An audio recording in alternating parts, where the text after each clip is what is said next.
Messieurs, dames, bonsoir. Merci d'avoir choisi la télévision Dunia pour vous informer. C'est une circulation fluide et des conducteurs totalement à l'aise au volant de leur voiture. Page inter de cette édition. Voilà Hugo Chavez quand il s'agit de parler en public. Ses déclarations ont fait le tour du monde.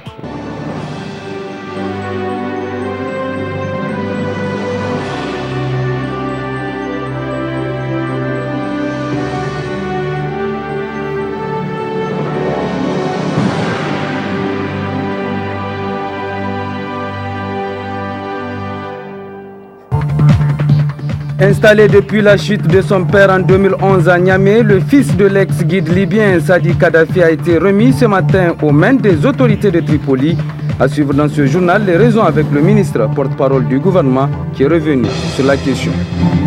Lancement ce matin au palais du 29 juillet de la première édition du salon de l'agriculture, de l'hydraulique et de l'élevage. Et c'est le premier ministre chef du gouvernement qui a donné le coup d'envoi pour ce salon. Mesdames et messieurs, bonsoir et merci d'être avec nous pour cette grande édition d'information sur Dunia TV. Le ministre de la Justice, garde des Sceaux et porte-parole du gouvernement, Marou Amadou, a animé cet après-midi un point de presse. Celui-ci est relatif à l'extradition du fils de l'ex-guide libyen Muammar Kadhafi. Dans ce point de presse, le ministre apporte des éléments ayant motivé la remise de Sadi Kadhafi aux autorités libyennes. Écoutons le ministre porte-parole du gouvernement.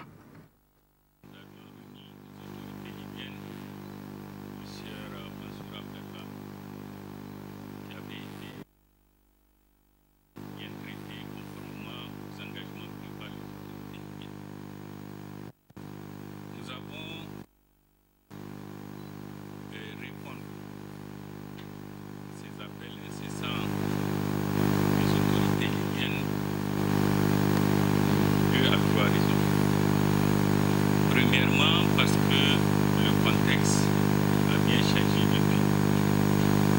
Deuxièmement, et je venais de vous le dire,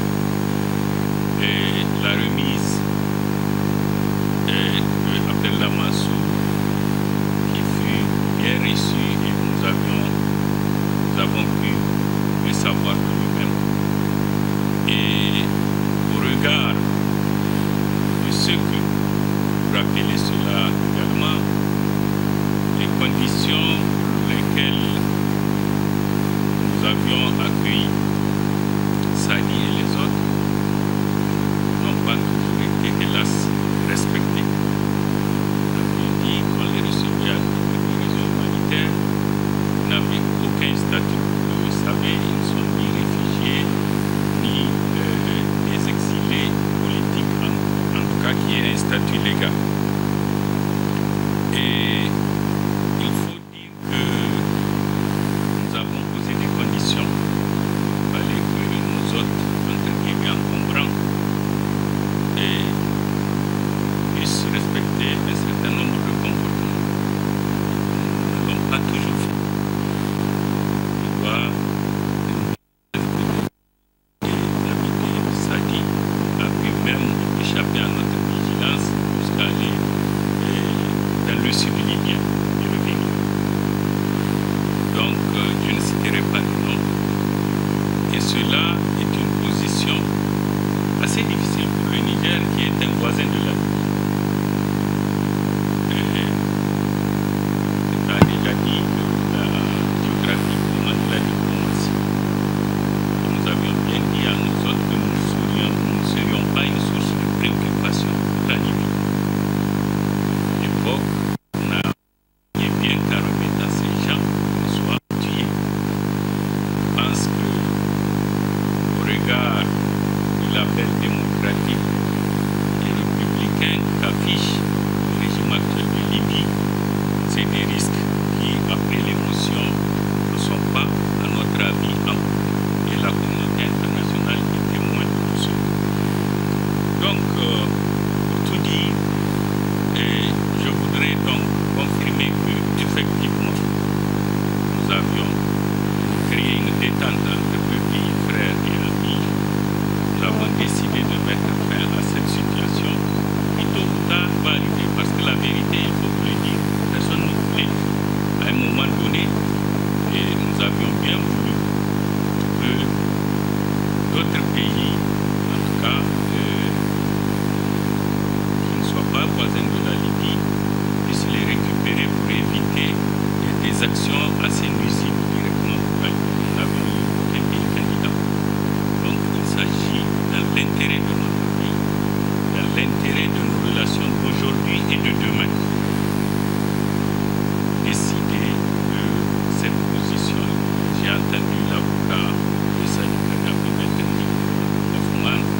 dans des insinuations.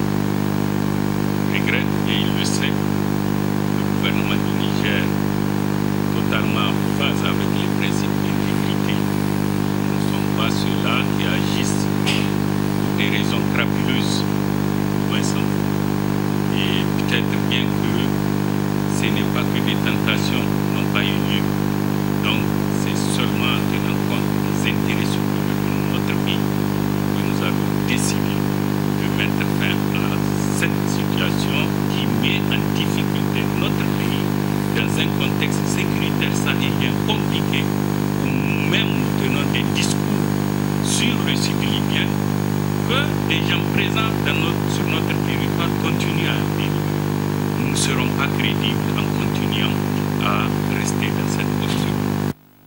Voilà, mesdames, messieurs, vous voulez bien nous excuser pour la mauvaise qualité sonore de l'élément que vous venez de suivre. Cela dit, comme annoncé également en titre, cérémonie de lancement officiel de la première édition du Salon de l'agriculture, de l'élevage et de l'hydraulique. C'était ce matin au palais du 29 juillet de Niamey.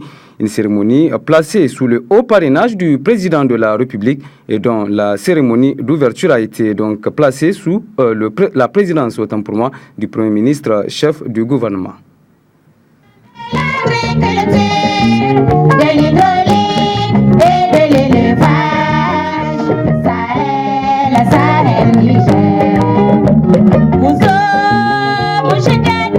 C'est par cette hymne dédiée au Salon de l'agriculture, de l'hydraulique et de l'élevage que débute la cérémonie marquant l'ouverture des festivités entrant dans le cadre de cette première édition du Salon sur l'eau, l'agriculture et l'élevage.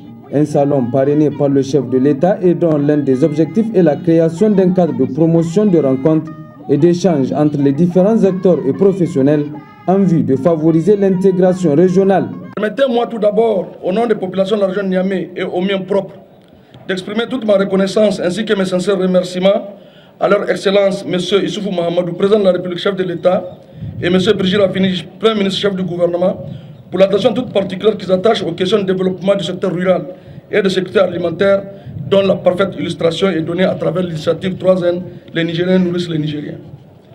Je voudrais également adresser mes vifs remerciements au comité d'organisation et au réseau national des chambres d'agriculture RECA pour le choix porté sur la région de Niamey pour abriter la première édition du Salon de l'agriculture, de l'hydraulique et de l'élevage du Niger, Sahel-Niger.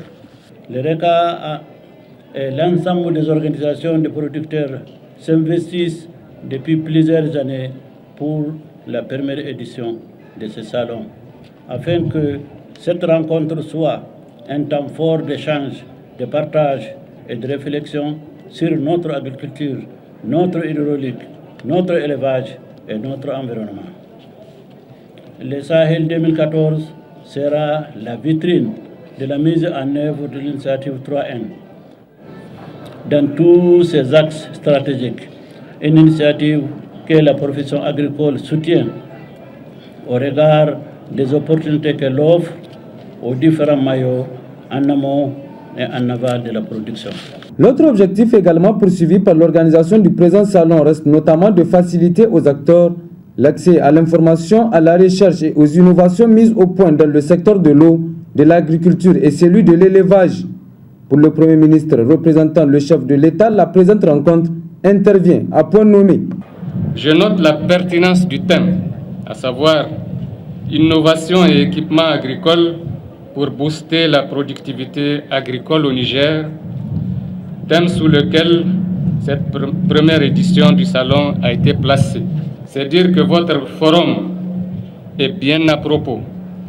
Je tiens à exprimer toutes mes félicitations aux acteurs du secteur rural, un secteur qui demeure au centre des actions de développement menées par le gouvernement nigérien à travers le programme de renaissance et sa déclinaison pertinente qu'est l'initiative 3N. Les Nigériens nourrissent les Nigériens. Une visite guidée en marge de cette cérémonie conduit le Premier ministre ainsi que les nombreux invités présents à la cérémonie dans les différents stands où sont exposés les différents produits mis en valeur et soumis à l'appréciation du grand public. Des exposants des différents secteurs venus de 8 régions du pays assisteront notamment à ce premier salon qui s'étalera jusqu'au 9 mars prochain à Niamey. Suite de ce journal, la salle de réunion du ministère des Affaires étrangères a servi de cadre ce matin à la signature d'une convention de financement du projet d'appui à la paix et à la stabilité, un projet de plus de 3 milliards de francs CFA financé par l'Union européenne. Al-Mokhtar Kaini. L'installation officielle du bureau central du Haut Conseil des Nigériens au Bénin intervient comme pour concrétiser la vision du président nigérien de voir sa diaspora contribuer à la construction du pays. Vous connaissez tous les nobles ambitions que nourrissent les autorités de la 7e République, avec à leur tête son Excellence Al-Hajj Issoufou Mahamadou. C'est dire que l'intérêt que vous accordez à cette institution est grand. Monsieur le représentant, l'institution dont vous êtes désormais le représentant a pour mission de donner des avis et de formuler des recommandations dans le cadre de l'élaboration et de la mise en œuvre de la politique gouvernementale en matière de protection, de gestion et de promotion des Nigériens à l'extérieur. Il appartiendra donc aux 19 membres élus du bureau, mais également à tous les Nigériens résidant au Bénin, de faire de la présente institution un instrument de développement. Soyez convaincus que le bureau que j'ai l'insigne l'honneur de diriger a un but, des objectifs et une vision stratégique de l'organisation associative pour assurer aux membres de notre communauté vivant au Bénin la satisfaction de leurs besoins. La création du Haut Conseil des Nigériens au Bénin vient donc renforcer la fraternité et la communauté d'histoire qui lie les peuples béninois et nigériens. L'objectif que visent nos deux chefs d'État, les présidents Boni Yayi et Issoufou Mahamadou, est de faire de notre fraternité une opportunité de prospérité pour les uns et pour les autres. Le Haut Conseil des Nigériens au Bénin a été créé pour défendre les intérêts des Nigériens qui savent désormais à qui s'adresser en cas de difficulté. Nous allons essayer de sensibiliser nos compatriotes pour qu'ils défendent leurs propres intérêts et défendent en même temps l'intérêt du Niger. En dehors de l'ambassade du Niger, on a aujourd'hui un président qui est nommé officiellement. Donc vraiment, nous sommes contents, nous sommes vraiment contents. Voilà, vous l'avez sans nul doute rectifié de vous-même. Il s'agissait plutôt du résumé de la cérémonie d'installation des 19 membres du bureau central du Haut Conseil des Nigériens au Bénin, un bureau élu pour un mandat de 4 ans. Et puis, comme je l'annonçais, la salle de réunion du ministère des Affaires étrangères a servi de cadre ce matin à la signature d'une convention de financement du projet d'appui à la paix et à la stabilité, un projet de plus de 3 milliards de francs CFA financé par l'Union européenne. Al-Mokhtar Kaini. La présente signature marque une convention de financement entre l'Union européenne et la Haute Autorité à la consolidation de la paix. Cette convention permettra la mise en œuvre du projet d'appui à la paix et à la stabilité qui s'inscrit dans le cadre du programme d'appui à la réduction des risques d'insécurité et d'instabilité dans les régions du nord-ouest et sud-est du Niger. Un programme qui a accompli plusieurs réalisations. Il serait impossible d'énumérer toutes les réalisations accomplies par le programme. Mais permettez-moi de mentionner à titre d'exemple la mise en place de polices municipales dans 15 communes de la région d'Agadez, soit plus de 225 policiers municipaux formés et équipés qui assurent un rôle de police de proximité. La sécurité communautaire dans la région de l'Aïr a été également renforcée par l'appui à la Commission nationale de collecte et de contrôle des armes illicites. Dans le cadre de l'insertion socio-économique des jeunes, les travaux à haute intensité de main-d'œuvre ont permis de financer 370 000 jours de travail, c'est-à-dire l'équivalent d'un an de travail pour 1200 personnes. Plus de 400 microprojets générateurs de revenus au profit d'environ 2000 jeunes ont été aussi financés et exécutés. Enfin, de nombreux projets émanant de la société civile ont également été menés avec succès. Le président de la Haute Autorité à la consolidation de la paix n'a pas manqué de situer l'objectif du projet. Ce projet d'un montant de environ 4 millions d'euros, financé par l'Union européenne, a pour objectif d'aider le Niger à atténuer les risques d'insécurité et d'instabilité provenant des menaces terroristes et de l'extrémisme religieux, ainsi que des tensions intercommunautaires. Le projet d'appui à la paix et à la stabilité est une composante du programme intérimaire de réponse intérimaire IDS2, instrument de stabilité deuxième phase, qui est conçu pour continuer et amplifier les actions entreprises dans le cadre de l'instrument de stabilité première phase, qui était, comme vous l'avez rappelé, un programme d'urgence exécuté en 2012-2013 et qui a couvert 15 communes d'Agadez, 5 communes de Tawa et 5 communes de Tillabéri. C'est la réussite de ce programme, qui était intitulé « Appui à la sécurité et à la stabilisation de la zone nord », qui explique aujourd'hui le renouvellement du programme que nous venons de signer. Je voudrais remercier évidemment l'Union européenne, mais également la coopération du Royaume du Danemark, qui ont bien voulu renouveler l'expérience avec nous et ainsi renforcer les acquis obtenus et pérenniser les impacts positifs auprès des populations bénéficiaires. La haute autorité à la consolidation de la paix mène à bien sa mission de prévention et de gestion de crise grâce à l'accompagnement de ses partenaires. Le calme et la quiétude dont le Niger a bénéficié pendant les périodes troubles de la Libye puis du Mali doivent d'ailleurs beaucoup aux actions de la haute autorité à la consolidation de la paix soutenue par l'Union européenne. Et puis l'homme fait savoir qu'on pourrait suivre en partie magazine de ce journal l'intégralité du point de presse animé cet après-midi par le ministre porte-parole du gouvernement Maro Amadou sur l'extradition du fils de l'ex-guide libyen Sadi Kadhafi remis ce matin dans les mains des autorités de Tripoli. Cela dit, depuis ce matin à Niamey, des travaux d'un atelier sur la validation de l'audit organisationnel et institutionnel de la Direction générale des douanes. Pour d'autres précisions, suivant ce compte-rendu, il est signé Alimatou Abdou. Cet atelier, organisé à l'intention des agents des douanes, entre dans le cadre de la validation du rapport de l'audit organisationnel et institutionnel de la Direction générale des douanes. Un atelier qui a pour objectif de passer au crible le rapport provisoire. Mesdames et messieurs, je ne serai pas long, c'est juste une intervention pour vous souhaiter la bienvenue encore une fois, pour avoir pensé et décidé d'un audit organisationnel et institutionnel de notre administration. Je vous remercie. Le ministère des Finances, acteur de la préparation de cet atelier par la voix de son secrétaire général, a accompagné la direction de la douane dans le processus de la gestion des finances. Il me plaît à cet instant solennel de rendre un hommage mérité au nom de toute l'administration financière et particulièrement celle de la douane, à monsieur le ministre des Finances qui fait de la culture de la performance un des piliers des réformes en cours dans notre administration. C'est du reste ce qui explique l'inscription des audits institutionnels et organisationnels au rang des priorités depuis son arrivée à la tête de ce département ministériel. Le ministère est l'instrument privilégié de mise en œuvre des programmes de développement économique, social et culturel.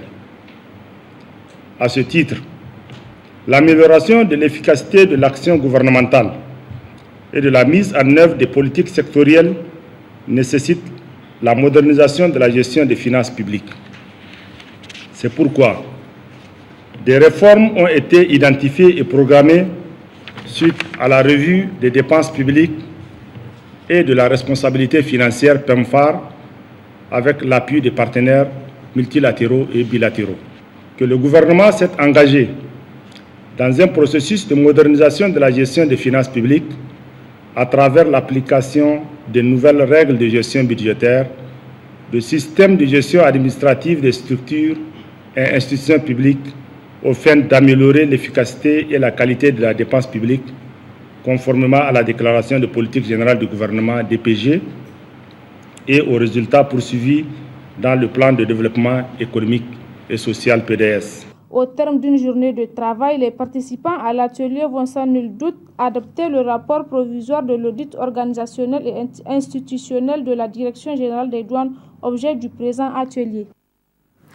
Merci Alimatou Abdou. À 24 heures du lancement de la 35e édition du Sabre national qui se tiendra cette année dans la région de Difa, le mouvement nigérien pour la sauvegarde de la démocratie, le Mozadem, appelle les autorités en charge du sport ainsi qu'à tous les acteurs intervenant dans la lutte traditionnelle à prendre leurs responsabilités, et notamment en respectant le code de la lutte pour éviter les erreurs du passé. Nous l'écoutons.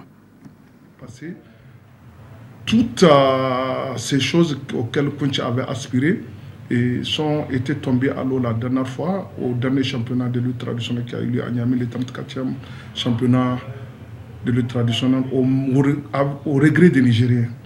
Et c'est pour cela que acteurs de la société civile comme amateurs de ces sports rois au Niger, la lutte, ont appelé à prendre un certain nombre de mesures pour que plus jamais ce genre de comportement n'arrive plus. Puisque vous avez vu, la scène était déplorable. Les gens qui ont cassé des chaises, la police qui pourchasse les lutteurs qui se mettent à se lancer des défis. Vraiment, l'objectif primo, cela veut dire l'unité nationale était mise en cause l'année passée par rapport aux ambitions démesurées de certaines personnes, ou surtout même par rapport à des règlements politiques. Il faut faire en sorte que ça ne marche pas, puisque pour quelqu'un, tant que l'autre réussit cette lutte traditionnelle, c'est son échec lui. Donc c'est pour cela que tous les acteurs ont appelé à ce que cette lutte soit réglementée. Des ambitions il y a eu de nouvelles ambitions, les temps ont changé, il faut réglementer, il faut mettre des garde-fous pour que ces choses qui se sont passées à la 34e édition ne se répètent plus. C'est dans ce sens-là l'ancien ministre de la Culture a initié ces règlements intérieurs de la lutte qui s'appellent à peu près le code de la lutte. Entre autres, les dispositions ont été prises pour que non seulement les problèmes des régionalistes, les problèmes de certaines, tous ces problèmes-là qui ont été décriés n'arrivent plus. Et c'est à la veille, il y a eu la vulgarisation de ces tests. Et Inch'Allah, demain, il y aura l'ouverture de la 35e édition à Difa, comme vous l'avez précisé. Nous, en tant qu'acteurs de la société civile et en tant que Nigériens, tout simplement amateurs de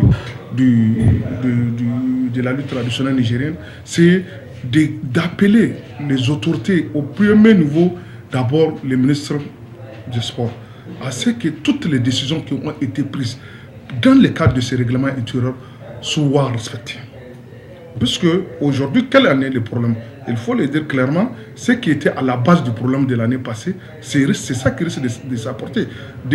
Vous savez, l'objectif, comme je l'ai dit, que Kounch a bien voulu donner à la lutte, les gens sont en train de le dénaturer. C'est devenu une question de compétition entre régions et des gens se permettent même de prendre des gens de l'étranger pour les amener afin de concourir au nom du Niger. Je pense que les sabres là que vous voyez, c'est un symbole.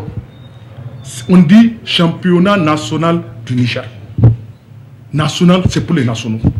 Chez Nigérien, ce n'est pas un truc contre les étrangers ou autres, mais dans tous les pays, c'est comme ça.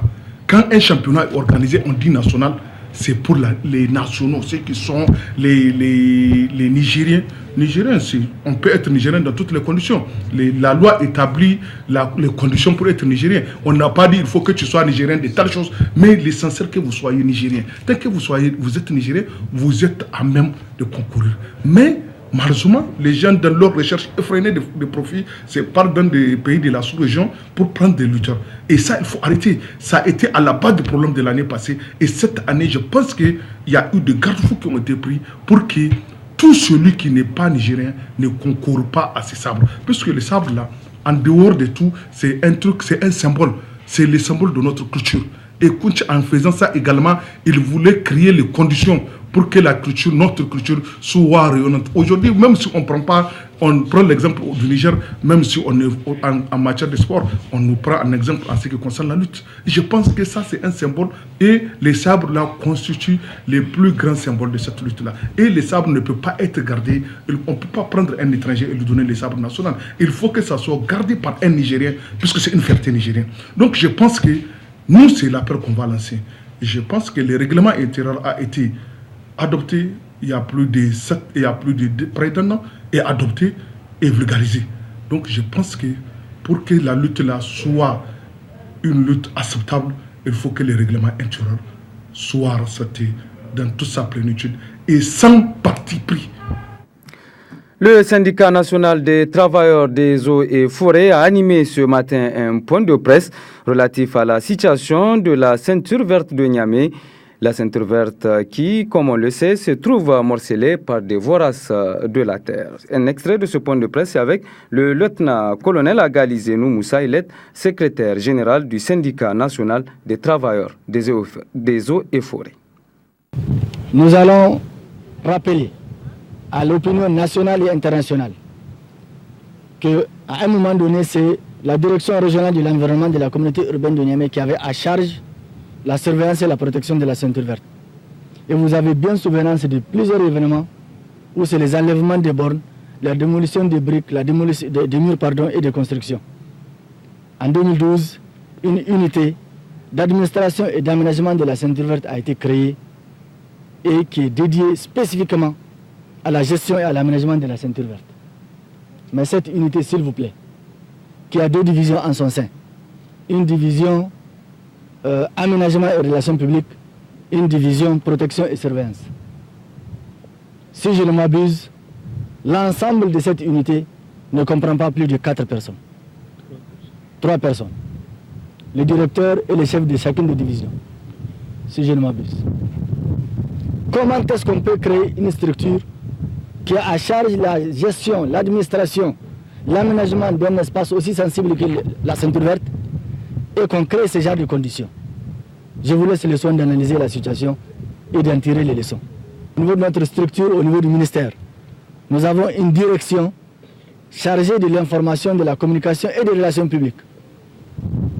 Est-ce qu'elle va vers le public pour lui dire c'est quoi la situation de la ceinture verte? Quels sont les textes qui régissent la ceinture verte? Quelle est la situation juridique et réglementaire de la ceinture verte? Qu'est-ce qui est autorisé, qu'est-ce qui est interdit? C'est quand même la responsabilité d'une direction nationale d'aller vers le public, de le sensibiliser, de lui expliquer, d'approprier les textes. Ce que l'on fait, c'est de gérer un patrimoine que le contribuable nigérien a financé à plus de 3 milliards, si je ne m'abuse, pendant 30 ans, s'il vous plaît. C'est pourquoi, meurtris au fond de nous-mêmes, nous disons qu'il est temps quand même qu'on réagisse et qu'on fasse ce point de presse pour sensibiliser les gens, pour que les gens comprennent que même l'État se subroge à respecter ses propres textes. Le 14 février, si je ne m'abuse, un arrêté a été pris portant déclassement de 3 hectares pour la construction de la gare ferroviaire urbaine de Niamey. Si l'État lui-même se met en règle, il déclasse avant de faire un travail quelconque, comment est-ce que pour des promoteurs, pour des nouveaux riches, pour des particuliers, on sacrifie un bien commun? Toujours sur le front social, le bureau exécutif national du syndicat national du personnel des administrateurs chargés des mines et de l'énergie a rendu public ce matin une déclaration. Elle est relative au statut particulier du cadre des mines et de l'énergie, mais aussi à la situation socio-politique du pays. La teneur de la déclaration, c'est avec Adamou Amadou, il est secrétaire aux négociations du SYMPAMIN. Du paiement des ristournes concédées aux agents des ministères en charge des mines et de l'énergie. Le statut général de la fonction publique de l'État, le code minier, le code pétrolier, le code de l'électricité concèdent des ristournes aux agents des ministères en charge des mines et de l'énergie. Conformément aux exigences de ces textes de loi adoptés par la représentation nationale, les ministères en charge des mines et de l'énergie ont signé des arrêtés conjoints avec le ministère des Finances pour fixer les modalités de liquidation et de recouvrement des ristournes. Mais force est de constater que depuis la signature de ces arrêtés et en dépit des multiples interventions des hauts responsables des ministères en charge des mines et de l'énergie, l'administration des Finances se résigne à mettre en œuvre les dispositions de ces arrêtés conjoints. Devant cette ségrégation qui frise le mépris, le SYMPAMIN exige du gouvernement l'adoption du statut particulier du cadre des mines et le règlement de tous les arriérés des ressources des ministères en charge des mines et de l'énergie, et ce pour le mercredi 12 mars 2014 prochain. De la situation des industries, dans les industries extractives, dans le secteur minier, Le Sympamine rappelle au groupe Areva que le code minier communautaire de l'UEMOA, le code minier nigérien actuellement en vigueur, datant respectivement de 2003 et de 2006, et ce, pour un souci de stabilisation fiscale que l'administration des mines ne les a pas appliquées aux conventions antérieures à leur promulgation. Pour le Sympamine, il est hors de question que le groupe Areva bénéficie d'une haute dérogation fiscale, en plus de celle que le Niger lui a concédée dans le cadre du projet Imouraren. Dans le secteur pétrolier, le Sympamine se félicite de la publication régulière de la production pétrolière initiée par le ministère en charge de l'énergie et du pétrole, en vue d'une meilleure transparence dans ce domaine. Par contre, le Sympamine regrette que le gouvernement soit resté sourd aux multiples appels des populations nigériennes pour faire baisser le prix des hydrocarbures et l'invite à procéder à une baisse significative des prix des produits pétroliers et lutter efficacement contre la fraude de la situation politique de notre pays. Le Sympamine invite le gouvernement à une grande écoute dépassionnée des doléances des populations et des travailleurs. Le Sympamine appelle les responsables politiques de tous les bords à plus de responsabilités en sortant du labyrinthe de l'intolérance, des invectives et des propos régionalistes pour qu'ils deviennent des vrais hommes politiques. À Maradi, journée de sensibilisation hier sur le programme d'évacuation sanitaire. Une cérémonie présidée par le gouverneur de la dite région et initiée par les forces de défense et de sécurité en vue de contribuer à améliorer les conditions d'intervention et le suivi médical. Aussi Abdraman. Ce sont des exercices d'évacuation sanitaire en temps réel qui ont été effectués sur le tarmac de l'aérodrome de Maradi par les forces de défense et de sécurité. Des démonstrations qui ont pour but la prise en charge des malades civils comme militaires et d'assurer leur évacuation vers un centre sanitaire à travers un moyen aérien performant acquis grâce à la coopération américaine. Le gouverneur de la région de Maradi qui a présidé cette journée de sensibilisation se félicite de l'organisation de ces exercices qui sont importants dans la formation de nos forces de défense et de sécurité. Nous avons vraiment été émerveillés par vraiment la technique et les moyens mis à disposition de nos forces de défense et de sécurité. Franchement, je suis très touché et très émerveillé et peut-être que c'est le lieu de dire merci à la coopération américaine, merci à tous nos partenaires qui œuvrent dans le bien-être de notre population en général et surtout de notre armée en particulier. Des journées similaires ont été organisées à Niamey, Tawa, Zender et Agadez au cours desquelles 32 militaires ont été formés. Une formation qui permet aux récipiendaires de former d'autres bénéficiaires. Le médecin-chef de la base aérienne de Maradi affirme que ces exercices sont pratiques et permettent de sauver des vies. Les priorités, c'est surtout toute la population. Ça va d'abord partir du soldat sur le terrain jusqu'aux civils. C'est-à-dire que c'est toute la composante de la population nigérienne qui va en bénéficier. Et ce côté, pour vous dire, c'est le rôle du plan, du programme d'évacuation sanitaire qui va être établi, qui va définir les modalités. Mais je peux vous le dire, comme on a eu déjà à le démontrer, nous avons eu à faire 3 évacuations, dont c'est surtout, il y a eu des civils, mais aussi des militaires que nous avons pu évacuer dans les mêmes avions. Oui, effectivement, notre arrivée ici rentre dans ce cadre de pouvoir vulgariser ces techniques. Déjà, dans chaque unité, comme je vous l'ai dit, chaque médecin formé aura donc la tâche de former non seulement les soldats qui sont dans les unités, mais aussi il y aura toujours la formation des formateurs pour pouvoir agrandir la capacité de la prise en charge sur le terrain, mais aussi au niveau donc des aéronefs. Après un exposé détaillé du plan d'évacuation sanitaire par le médecin-chef et les interventions de certains officiers nationaux et étrangers sur cette formation, s'en est suivi une visite guidée de l'avion spécialisé dans l'évacuation sanitaire. Avec ce type d'appareil appuyé par la formation de nos agents de sécurité, le Niger vient de faire un bond vers l'amélioration des conditions de santé. Merci aussi Abdraman. Et puis dans la cité de Koy à Dosso, le projet Dosso Niala entre désormais dans sa phase de réalisation par le démarrage effectif de certains chantiers et une opération de ramassage et de stockage de déchets plastiques dont le lancement a eu lieu la semaine dernière.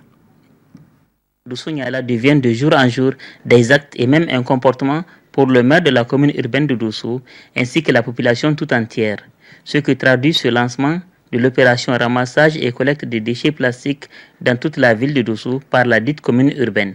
Une opération de salubrité publique qui est axée principalement sur le ramassage de déchets plastiques dans la commune urbaine de Dosso.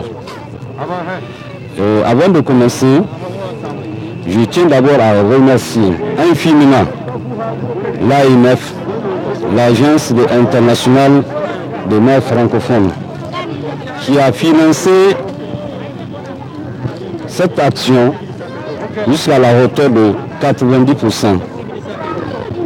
Sur une enveloppe de 300 millions, l'AMF a contribué jusqu'à la hauteur de 210 millions.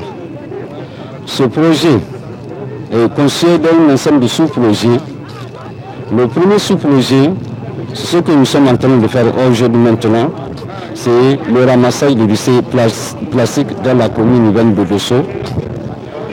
Pour une enveloppe estimée à peu près à 9 millions. Le deuxième sous-projet, c'est l'acquisition de matériel d'hygiène et assainissement.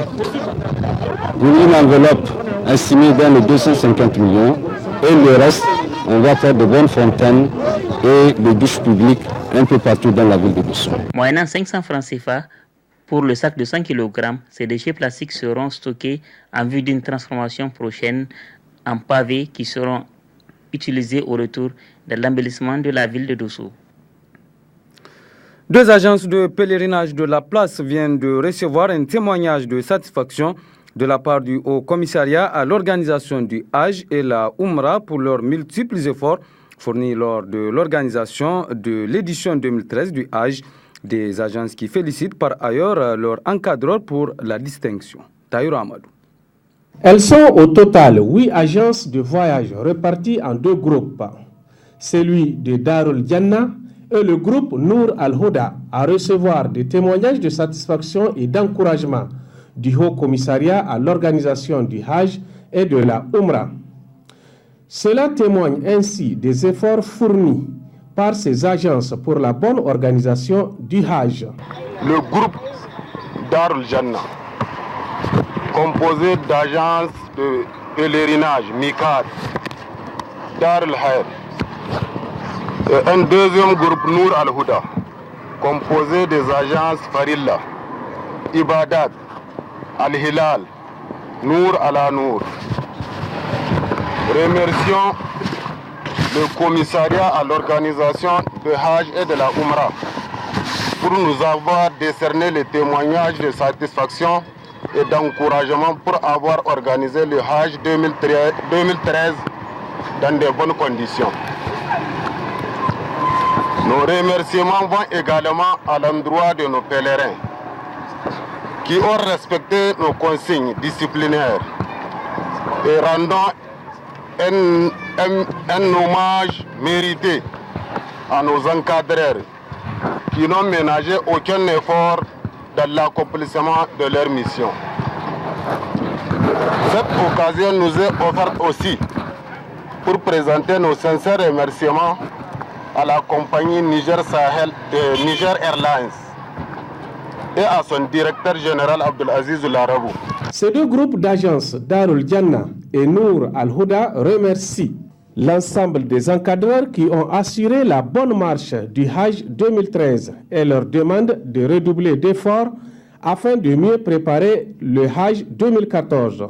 Elles félicitent le Haut Commissariat à l'organisation du Hajj et de la Umrah à travers le gouvernement et l'ensemble des pèlerins pour leur bonne compréhension. Autre aspect de ce journal, clôture hier de la première édition de la foire des entreprises et industries culturelles du Niger. La dite foire a été initiée du 1er au 5 mars par l'Agence de promotion des industries et entreprises culturelles du Niger, APEC, dans l'optique d'informer le public nigérien sur les enjeux économiques du secteur de la culture. Le compte-rendu de Seni Makido Jibril.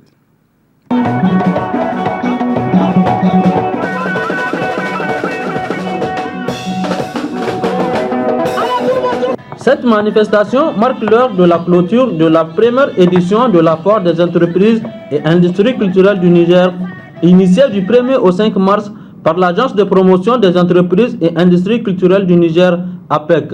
La foire a permis de restructurer et d'insuffler une nouvelle dynamique au marché culturel national. La foire des entreprises et industries culturelles a été retenue comme une des pistes appropriées pouvant créer la synergie d'action des acteurs tant du public que du privé pour créer le changement en faveur d'une grande consommation des produits et services culturels nationaux. Au regard des résultats obtenus, il est indéniable que les bases de la foire des entreprises et industries culturelles sont désormais jetées. Car cette édition, qui se voulait un coup d'essai, s'est révélée être une réussite. 5 jours durant, les entrepreneurs culturels des filières mode et design, musique et spectacle, audiovisuel, livres, arts plastiques ont présenté au public un échantillon de leur vaste répertoire. Ils ont aussi partagé leur expérience. Ce n'est pas médiocre, les gens sont venus en grand nombre. Ils ont vu, on a exposé et bien que c'est un peu ce qu'on dit, le Nigérien ne s'intéresse pas trop à sa culture. Parce que si on s'intéressait vraiment, les gens seront là en grand nombre. On allait envahir tous les stands et tout ce qui s'ensuit, mais ce n'est pas tellement ça. C'est un sentiment de joie. On a fait des rencontres. On a eu à connaître beaucoup de gens, beaucoup plus de monde, des gens du monde de la culture. La mode, le cinéma, l'art et tout ce qui s'ensuit, la peinture, c'est vraiment des gens qu'on a découverts, des gens venus de plusieurs horizons. Le bilan est vraiment satisfaisant pour une première édition. J'ai beaucoup aimé, surtout que vraiment la population s'est déplacée massivement pour venir au lieu de la manifestation, pour visiter les stands et encourager les entrepreneurs culturels. Ils ont visité les stands et ils ont découvert ce que les entrepreneurs culturels sont capables de faire. Ils ont payé beaucoup d'articles aussi. Donc, sentiment de joie, vraiment, ça a été très bien organisé et pour une première édition. C'est sur une note de satisfaction générale qu'a pris fin la première édition de la foire des entreprises et industries culturelles du Niger, une foire à l'issue de laquelle les participants ont eu droit à des attestations de participation. Vivement les éditions prochaines.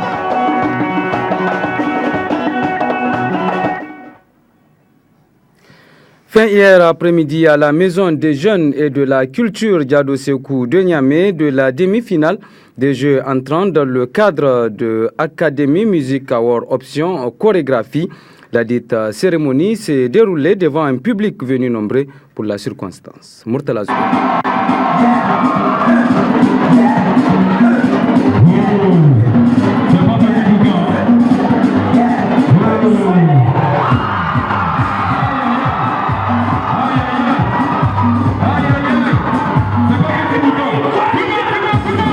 L'ambiance était à son comble à la Maison des Jeunes et de la Culture Diado Sékou de Niamey, pris d'assaut par les scolaires des 15 écoles inscrites pour la demi-finale de cette deuxième édition des Jeux Academy Music Award Option Chorégraphie, une initiative de la grande agence de production et de marketing au Niger appelée Gaga Production avec le soutien de la société Nescafé, sponsor officiel de cet événement. Morceau choisi pour ce concours est Rawanda Bagui du groupe musical Gezban.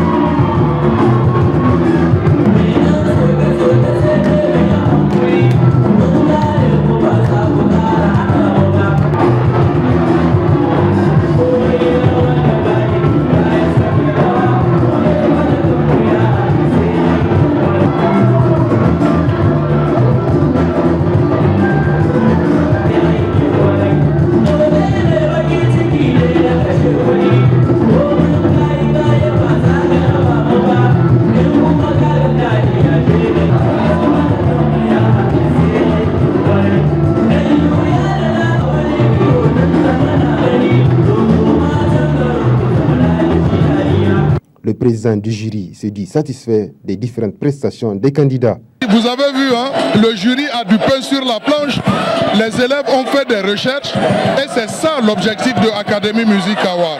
Nous sommes confiants qu'il y a des talents qui sont cachés dans nos écoles et c'est ça que vous êtes en train de voir ce soir comme ça.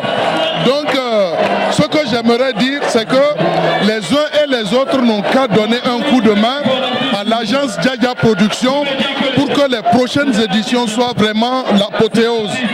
Vous avez vu déjà ce que ça donne. Imaginez que ce soit pour tout le Niger, pour toutes les écoles du Niger. Ça va être extraordinaire, vous êtes d'accord avec nous. Donc c'est ça l'objectif. Le promoteur de cet événement, ému par la qualité des prestations, nous donne les perspectives de cette compétition. Aujourd'hui, nous sommes à la demi-finale de danse chorégraphique et disons à la phase éliminatoire des compétitions de Niamey. Et vous avez vu le public. Nous n'avons pas besoin de faire trop de bruit.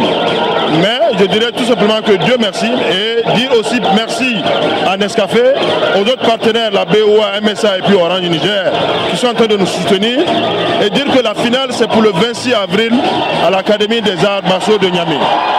Nous allons partir le 12 à Tillabéri pour les éliminatoires de Tillabéri et le 14 on se transporte au niveau de Dosso pour les éliminatoires de Dosso.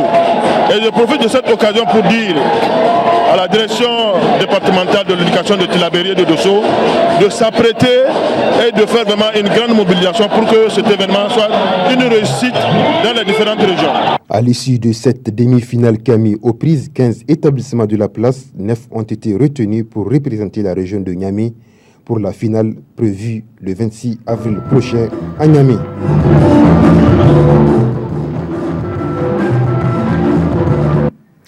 À Agadez, cérémonie de remise des locaux flambant neufs à la gendarmerie d'Akokan, fruit d'un projet exécuté par le PAGED. La cérémonie a eu lieu en présence d'une délégation conduite par le directeur du cabinet du ministre de la Justice. Le compte-rendu de la cérémonie avec notre correspondant permanent à Agadez, Ramedi Alassane. Dans le cadre de la phase 2 du programme d'appui à la justice et à l'état de droit, la brigade de la gendarmerie d'Akokan vient de se doter de locaux flambant neufs qui allient commodité et sécurité. La cérémonie officielle de réception provisoire des travaux à laquelle prenait part une délégation conduite par le directeur du cabinet du ministre de la Justice, composée du haut commandant de la gendarmerie nationale et du coordonnateur national PAGED, ainsi que des autorités civiles et militaires d'Arlit. Cette cérémonie du GES est marquée par plusieurs interventions, suivant celle de M. Chebou Maman, le directeur du cabinet du ministre de la Justice, qui nous livre un peu plus de détails. Permettez-moi, au nom de M. Mabou Amadou, ministre de la Justice, garde des Sceaux, porte-parole du gouvernement, de prendre la parole à l'occasion de la cérémonie officielle de remise des locaux de la brigade de gendarmerie d'Akokan. Le joyau architectural qui est ici face à vous est financé par le programme d'appui à la justice et à l'état du droit avec les ressources inscrites dans le fait. Permettez-moi aussi de vous préciser que les travaux de construction de cette brigade de gendarmerie ont été entrepris sur une superficie d'1 hectare 300 mètres carrés et couvrent les corps d'État suivants. Le mur de clôture, le bloc administratif, le logement du commandant de brigade, le logement d'adjoint au commandant de brigade, le logement de gendarmes mariés, le logement de gendarmes célibataires, le bloc de toilettes, le portique et la guérite. Comme les prédécesseurs en intervenant ici l'ont dit, le coût global de l'ouvrage est de l'ordre de 224 millions de francs CFA. Initialement, c'était un poste de gendarmerie qui a été prévu ici.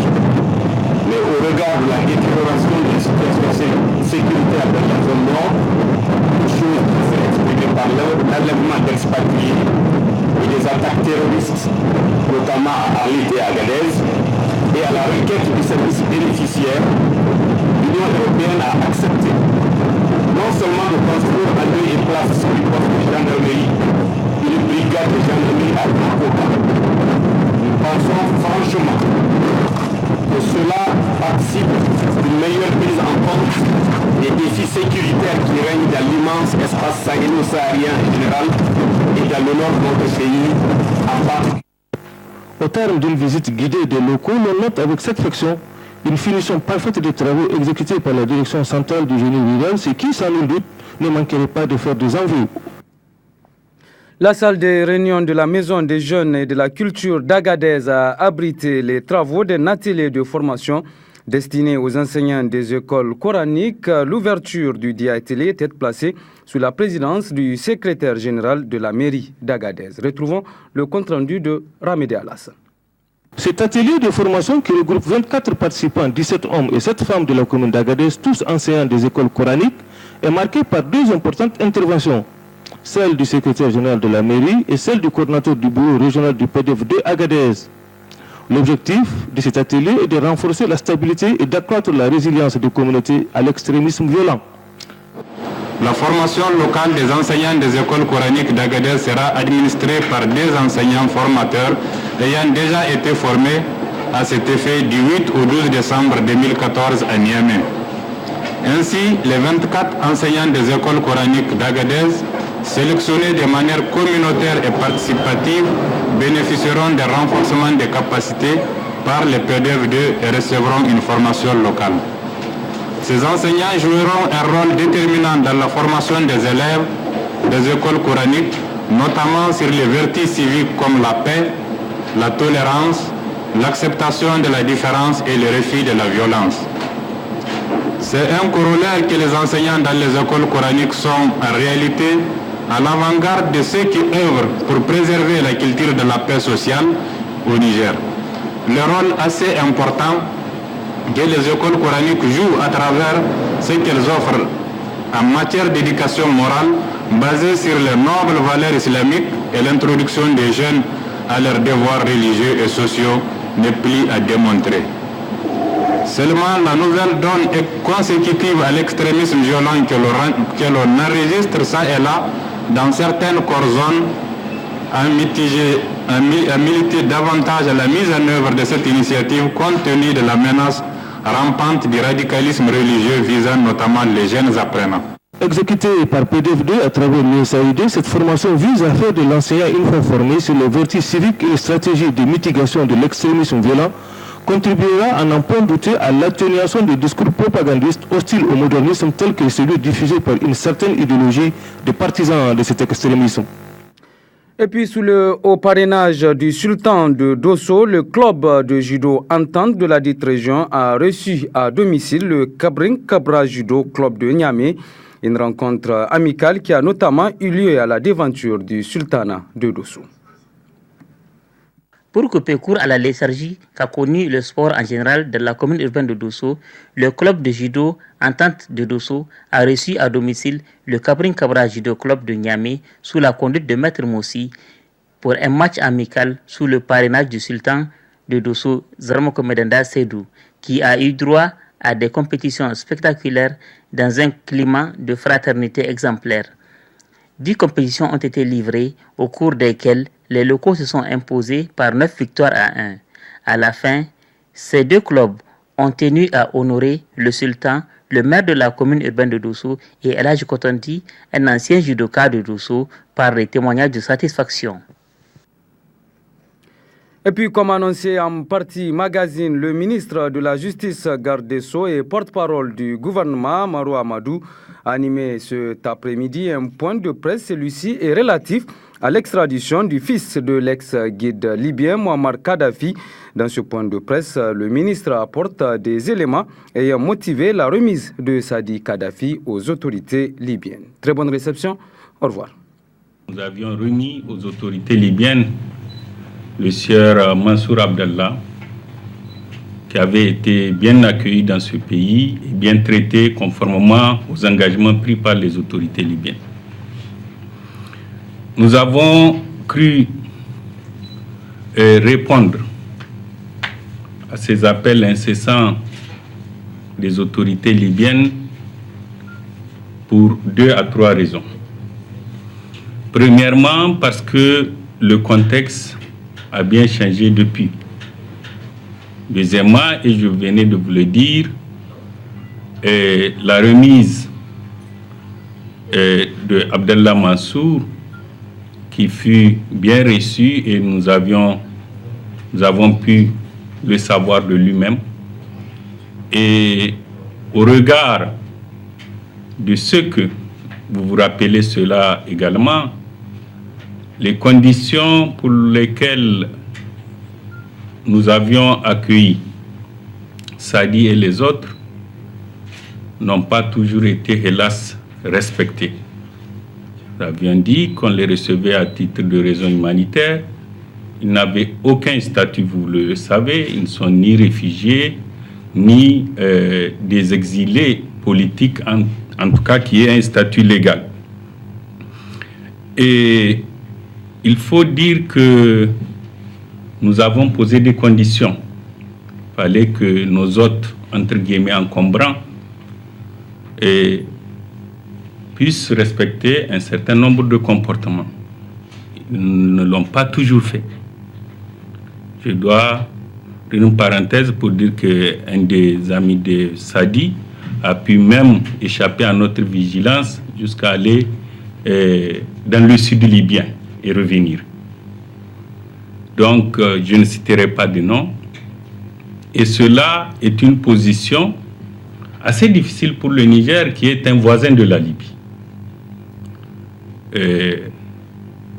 Quelqu'un a déjà dit que la géographie commande la diplomatie. Et nous avions bien dit à nos hôtes que nous ne serions pas une source de préoccupation pour la Libye.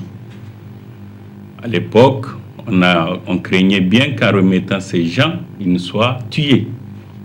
Je pense que, au regard du label démocratique et républicain qu'affiche le régime actuel de Libye, c'est des risques qui, après l'émotion, ne sont pas, à notre avis, encourus. Mais la communauté internationale est témoin de tout cela.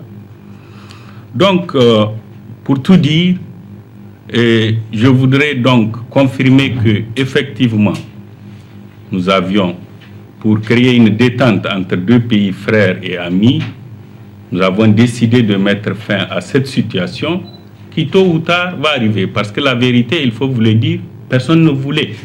À un moment donné, et nous avions bien voulu que d'autres pays, en tout cas,